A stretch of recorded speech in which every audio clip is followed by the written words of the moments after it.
어제 박성재 법무부 장관 탄핵 소추 96일 만에 첫 변론 기일이 열렸죠. 양측 치열한 공방을 벌였습니다. 정청래 국회 탄핵소추위원장은 박 장관이 계엄에 목숨 걸고 반대했어야 한다. 내란에 직간접적으로 연루되었다면 준엄한 파면이 이루어져야 한다. 이렇게 주장했고요. 박 장관은 오로지 직무 정지를 목적으로 이루어진 권한 남용이다. 신속한 각하 결정으로 민주당 폭거에 제동을 걸어달라고 했습니다. 자, 국회 측은 박 장관이 탄핵안 의결 뒤에야 계엄을 만류했다는 취지로 이야기를 한 데다가 삼청동에 안가 회동까지 가졌다고 주장했고요. 박 장관 측은 대통령실에 도착해서야 계엄 계획을 알게 돼 우려를 표했다. 삼청동 안가 모임은 지인 모임이었다. 이렇게 주장했습니다. 자, 헌재는 어제 1차를 끝으로 변론을 종결했습니다.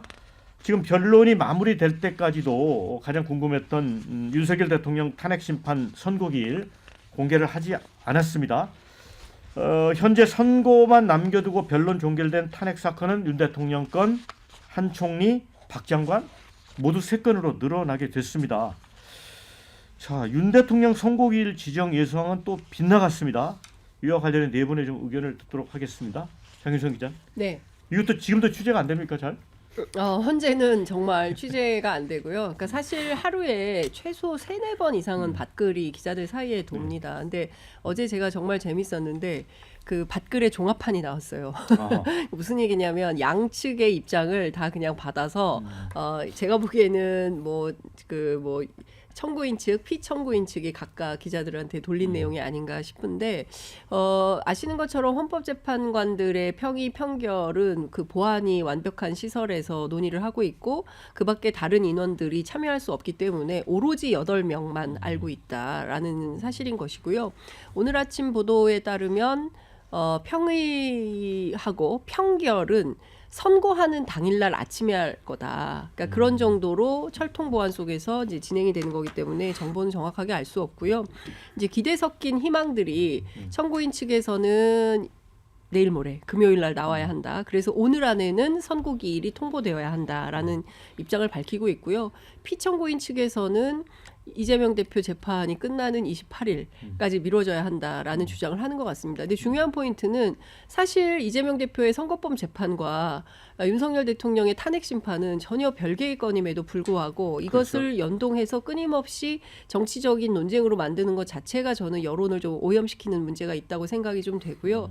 사실 얼마 지지난주죠. 조선일보에서 보도한 바에 따르면 국무조정실이 지난 박근혜 국정농단 사태 때 파면으로 무려 1,700조 원에 달하는 사회적 비용이 지출이 되었다.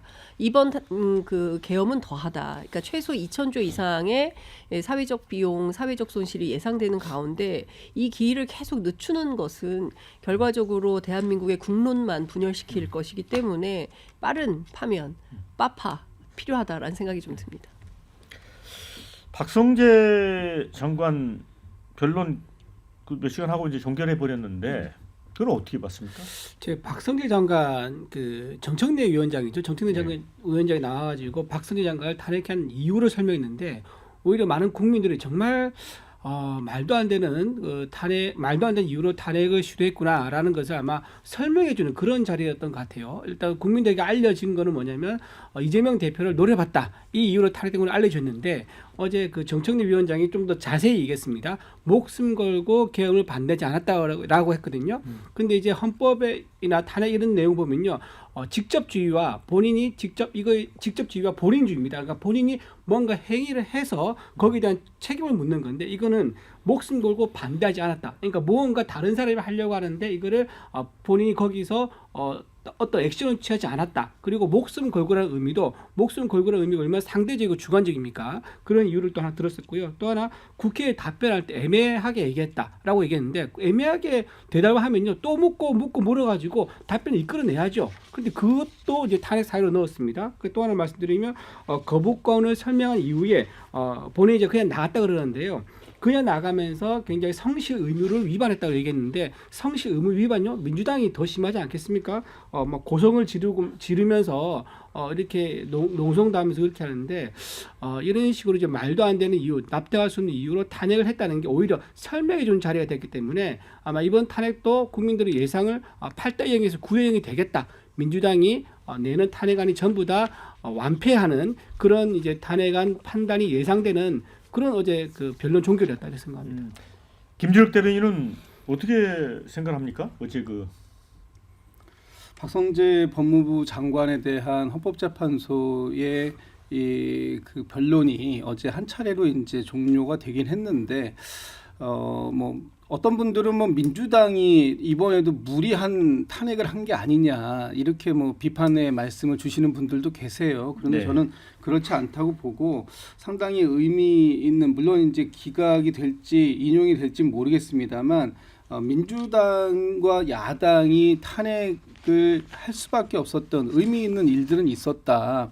그 대표적인 게 박성재 법무부 장관 아닙니까? 그럼 법무부 장관이라고 한다면 이 국무회의를 할 때 특히 12.3 비상계엄이 발동되는 그날 밤 국무회의라는 것이 소위 있었다고 주장을 하니 그 국무회의에서 안건을 심의하는 과정 속에서 충분한 법적 그 조언, 제언을 윤석열 대통령에게 했어야 됐다. 가장 중요한 거는 지금 대통령이 갖고 있다고 하는 그 계엄의 발동권이 정말 적절하게 법적인 요건을 구성했는가 하는 부분에 대해서 명확하게 얘기를 했어야 되는 것이고요. 그리고 이 계엄령에 대한 이 계엄 포고령도 전혀 법적 검토가 안 됐다. 그래서 위헌적이고 위법적이었다라는 이런 형식적 요건들에 대해서라도 최소한 확실하게 이건 그 대통령의 계엄권이 있다 하더라도 이건 불법적인 요소가 너무 크다라는 부분을 말했어야 된다라는 게 첫 번째고, 두 번째는 그 바로 다음 날인 12월 4일 날 지금 박성재 법무부 장관, 또 이상민 행안부 장관, 그리고 이완규 법제처장, 그리고 마지막으로 김주현 민정수석, 이 네 분이 삼청동 안가에서 회동을 합니다. 그럼 이 회동이 본인들은 지인 모임이었다고 주장을 하는데 세상에 어떤 지인이 안가에서 모임을 갖습니까? 다른 식당이나 다른 별도의 장소도 아니고 안가에서 모였다라는 것은 그만큼 특수한 목적을 가지고 만났다라고 볼 수밖에 없는 거예요. 그렇다면 그 목적은 무엇일까? 12.3 비상계엄에 대한 후속 법적인 조치 사안들을 논의했을 것이다 라고 생각하는 게 합리적인 추론 아니겠느냐라고 본다면 박성재 전 법무부 장관, 지금 현재 법무장관의 탄핵은 불가피한 측면이 분명히 있었다. 물론 거기에 이제 국회 경시 태도라든가 이런 부분이 있습니다만 저는 뭐 이 어떤 한 개인의 태도 문제까지 법의 대상으로, 심판 대상으로 삼고 싶지는 않지만 분명한 이 근거는 있었다. 이런 측면에서 어제 헌법재판관들께 충분하게 좀 소명이 됐으면 좋겠다라는 생각을 갖고 있습니다. 저 신조부 대변인, 네. 뭐 이제 그런 얘기도 있었잖아요. 이재명 대표를 째려봤다, 이런 내용이 이제 탄핵 사유에 들어가 있었다. 그런 것도 있지만 아까 김준혁 대변인 이야기한 진짜 안가 모임이 진짜 지인 모임이었다라고 주장을 했는데 이 부분은 어떻게 봐요? 저는 개인적으로 모일 수 있는 거 아닙니까? 아니 밖에 식당도 많은데 네. 왜 안가에서 모였을까요? 그 엄중한 시기에 밖에 식당에서 모였다가 괜히 더 큰 논란을 일으킬 수 있어요. 그렇기 때문에 안가에서 모인 거 저는 뭐 그 적절한지 여부에는 많은 분들의 의견이 갈리겠지만 네. 저 개인적으로는 계엄 사태 이후에 대한 후속 조치를 논의하기 위해서 모일 수 있다고 봅니다. 거기서 모여주면 어디서 모이겠습니까? 그런 식으로 치면은 이재명 대표가 작년에 총선 직전에 비명 공천 학살을 위해서 이재명 대표 의원실에서 야밤에 친명 의원들끼리 모이지 않았습니까? 거기서 그럼 뭘 했습니까? 그것부터 공개해야 되는 거 아니겠습니까? 그거랑 같은 거예요. 근데 그 같지 않아요. 어떠한 정치적인 사안에 대해서 정무적 판단을 위해서 어떠한 결정을 내릴지에 대해서 주요 인사들이 회합을 갖는 것, 그것까지 비판해가지고 탄핵 사유로 집어넣는다? 그거는 굉장히 국민을 우롱하는 것이죠. 왜냐하면 그 삼청동 안가 모임에서 어떠한 것이 결정이 된 게 있습니까? 실제로 그분들끼리 만나서 어떠한 결론을 내가지고 계엄 사태 이후에 그것을 적용시킨 게 있습니까? 적용시킨 게 있다라고 하면은 탄핵 사유로 해가지고 탄핵을 시킬 수 있겠습니다만은 어떠한 것도 드러나지 않았어요. 그럼에도 불구하고 지금 박성재 법무부 장관을 사실상 이재명의 심기 경호를 위해서 탄핵을 했다. 그것은 저는 분명히 국민의 지엄한 판단을 받을 것이라고 보고요. 지금 무엇보다도 저도 공감합니다. 윤석열 대통령의 그 탄핵 선고가 언제 나올지 그것에 대한 굉장히 국민적 관심이 높은데 헌재를 지금 압박하면 안 됩니다. 헌법재판소가 헌법과 법률에 따라서 이 판단이 국가에 어떠한 영향을 미칠지를 굉장히 심사숙고하고 있다면 기다려줘야죠. 그런데 지금 민주당 행태 어떻습니까? 삭발하고 단식하고 맨날 헌재 앞으로 달려가고 있습니다. 과거에 민주당이 자유한국당 시절에 삭발이랑 단식을 통해서 국민의 뜻을 대변했을 때 얼마나 조롱하고 비아냥됐습니까? 그거를 똑같이 하고 있어요.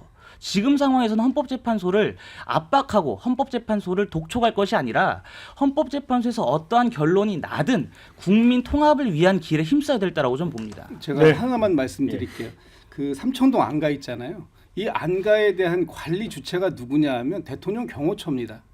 이게 지금 각 장관들이 쓰고 싶다고 해가지고 마음대로 쓸 수 있는 공간이 아니라는 거예요. 대통령 안가를 쓰려면 첫 번째 기본적으로 대통령이 가시거나 아니면은 그에 준하는 어떤 긴급한 상황들이 있을 때 이 안가를 쓸 수 있는 거 아니겠습니까?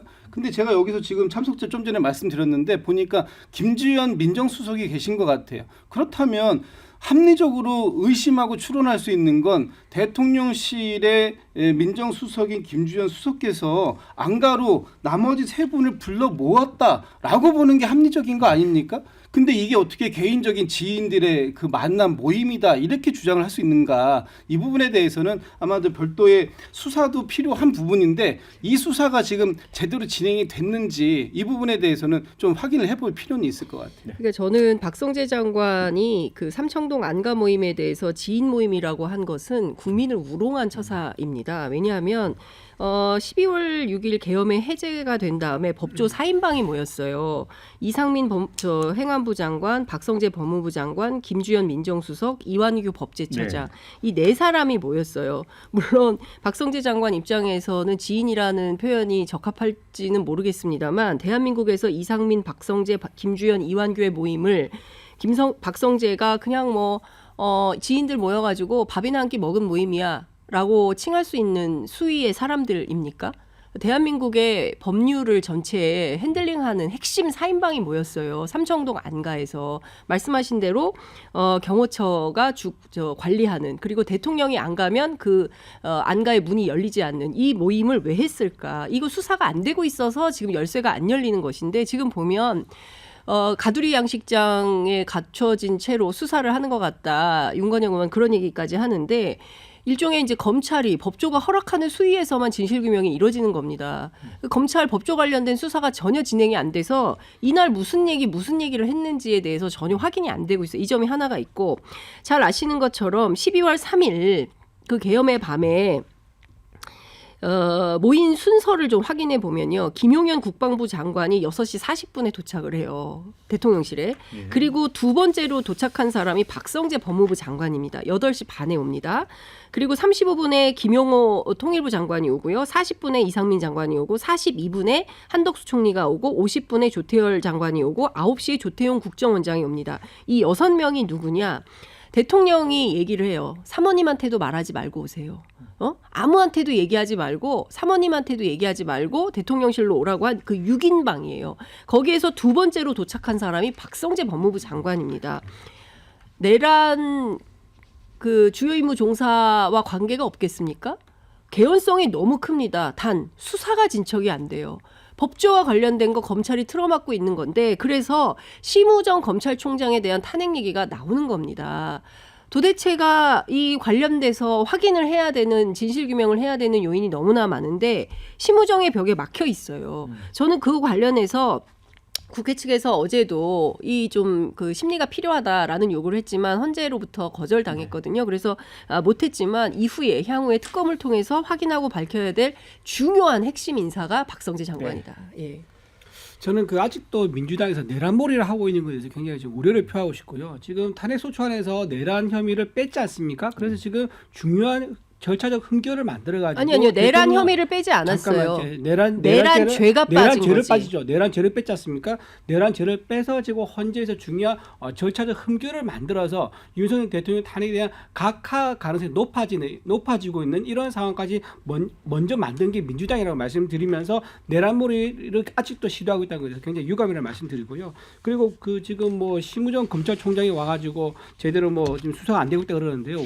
민주당에서 왜 그러세요? 우리법 연구의 카르텔 있지 않습니까? 막강한 우리법 연구의 카르텔, 공수처, 서부지법, 그다음에 그 헌재까지 해가지고 우리법 연구의 카르텔에서 전부 다 마음대로 수사를 해가지고 여기까지 끌고 왔는데 사실 우리법 연구의 카르텔 동원하면 또 왜 못하겠습니까? 근데 지금 이거는 증거라든가 어떤 정황이 없기 때문에 못하는 건지 이거를 또 어떤 그 검찰과 관련돼 가지고 무슨 정치적 어떤 의미가 있는 것처럼 말한 거는 좀 적절하지 않다라고 말씀드립니다.